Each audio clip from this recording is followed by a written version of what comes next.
By the early 1800s, an office in London, a handful of clerks, ledgers, and shareholders, commanded a private army of nearly 200,000 soldiers. That was roughly twice the size of the entire British Army at the time. At the height of its power, it governed the lives of more people than lived in all of Europe combined. It was not a government. It was not an extension of the British Crown. It was a business, a publicly traded corporation, owned by shareholders who expected a return on their investment. On the last day of the year 1600, Queen Elizabeth I granted a royal charter to a group of London merchants, giving them exclusive rights to trade with Asia. The organization they formed became known as the English East India Company. Its original purpose was narrow and commercial. Spices, textiles, and other goods from Asia commanded enormous prices in Europe, and whoever controlled that trade stood to become extraordinarily wealthy. The company's founding shareholders were not conquerors. They were investors, pooling capital to fund trading voyages that were, in the beginning, genuinely dangerous and uncertain gambles. For its first several decades, the company operated more or less as its charter intended, establishing small trading posts along the Indian coastline, negotiating with local rulers for permission to trade, and shipping goods back to England for sale at enormous markup. But India in this period was not a single unified power. It was a patchwork of kingdoms, principalities, and a weakening central authority under the Mughal Empire, which had once been one of the most powerful states on earth, but was, by the early 1700s, fragmenting into regional rivalries and succession disputes. A trading company operating inside a fractured political landscape faces a choice. It can remain a neutral commercial actor, or it can start taking sides. The East India Company chose the second option. To protect its trading posts and the enormous wealth flowing through them, the company began raising its own security forces, initially small garrisons of guards, hired to protect warehouses and shipments from theft and local conflict. Over time, these garrisons grew. The company began recruiting and training Indian soldiers,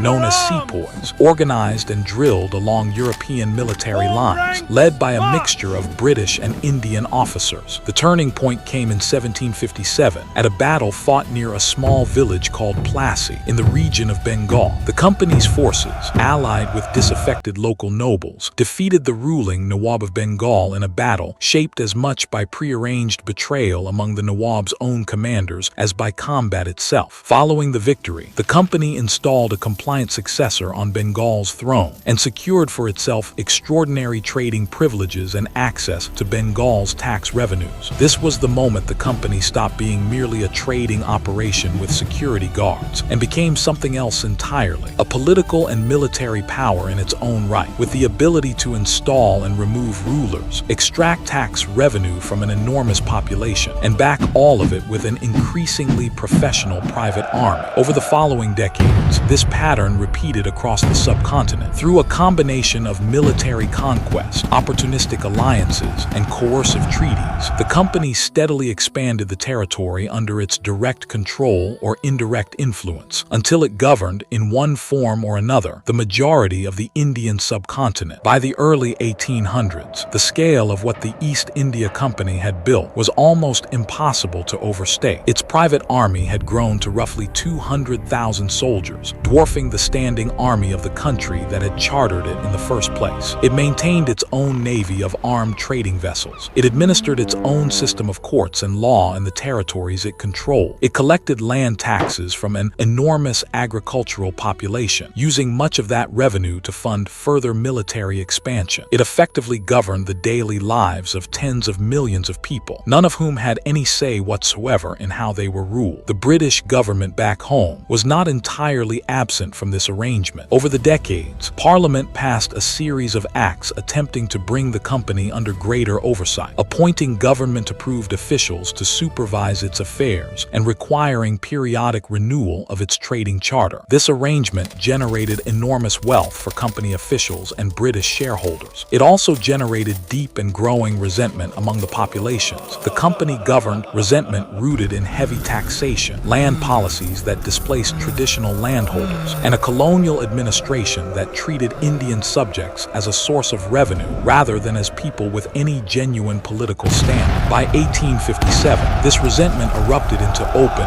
widespread rebellion. The immediate spark involved new rifle cartridges issued to the company's own sepoy soldiers, widely rumored to be greased with animal fat, considered religiously unclean by both Hindu and Muslim soldiers within the ranks. A rumor that, whether entirely accurate in every detail or not, tapped into much deeper and long-simmering grievances about company rule, land seizures, and cultural disrespect. What began as a mutiny among company soldiers in the town of Near rapidly spread into a broader uprising across large portions of northern and central India, drawing in not just soldiers, but disaffected local rulers, landholders who had lost territory under company policies, and ordinary civilians. The rebellion besieged company garrisons, and for a period of months, company control over large stretches of its own territory was genuinely in doubt. The company, with military support eventually mobilized from Britain itself, spent over a year suppressing the rebellion through brutal and often indiscriminate military campaigns. The human cost on all sides was severe, and the violence used to reassert control left a lasting and bitter legacy. But the rebellion's most lasting consequence wasn't military, it was political. The uprising of 1857 exposed, in the starkest possible terms, a problem that had been building for over a century. A private company was governing an entire subcontinent, and when that arrangement broke down, it very nearly cost Britain the whole of its Indian empire. The British government's response was decisive. Through the Government of India Act of 1858, Parliament formally transferred all of the East India Company's governing powers, territories, and administrative responsibilities directly to the British Crown. The company's private army was absorbed into what became the British Indian Army. The company itself continued to exist as a legal corporate entity for some years afterward, stripped of any political or military function, before being formally dissolved entirely in 1874. What finally forced Britain's hand wasn't a moral reckoning with the legitimacy of corporate rule. It was the fact that the arrangement had become dangerously unstable, and direct government control was, in the aftermath of a near-catastrophic rebellion, simply the more convenient and more secure option. The British Crown did not dismantle the empire the company had built. It absorbed it, intact, under a different letterhead. For over 250 years, a private company headquartered in London raised its own army, waged its own wars, governed its own colonial subjects, and answered, ultimately, not to the people it ruled, but to a board of shareholders expecting a return on investment. It is tempting to treat this as a strange historical anomaly, a peculiar relic of an earlier, less regulated age, made possible only by the specific circumstances of 17th and 18th century colonialism. That is the pattern worth remembering, not that private power wielding violence at national scale is impossible. History's clearest example proves that it is entirely possible for a very long time. What it took to end it wasn't principle, it was crisis.